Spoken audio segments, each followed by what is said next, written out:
At this bank of electric car chargers in Scarborough, it's often a waiting game.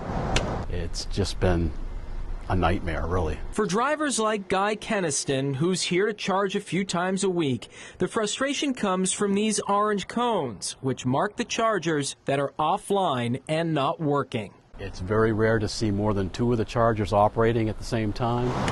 These chargers are owned by the company Electrify America, which has hundreds of stations across the country.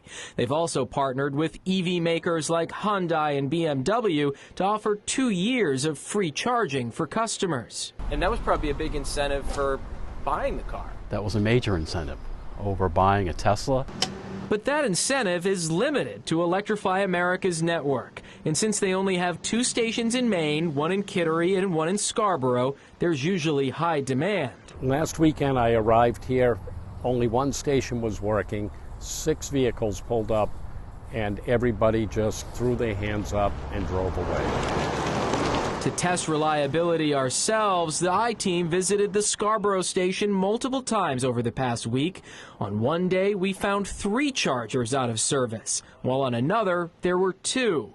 We never found all 4 working properly. It takes weeks to get the technicians here to repair them, and when they do repair them, they go down a day or 2 later. In its most recent annual report, Electrify America boasted that new investments have cut down on station service requests across the country. In a statement to the I-Team, a company spokesperson said those investments will soon benefit Scarborough, writing, "The good news is that the 4 chargers are planned for replacement upgrades to the newest generation in the 3rd quarter of this year." Are you hopeful that you'll see the reliability increase? They have not convinced me as of yet. You'll wait and see. It's all we can do. I just want them to make it happen. You know, if everything's running right, it's not bad at all. Electrify America also assured the I-Team this week that they'd get the broken chargers fixed. However, when the repair crew showed up and saw our cameras, they left and said they'd have to reschedule. We'll be following up to make sure that happens. For the I-Team, I'm Dan Lamparello.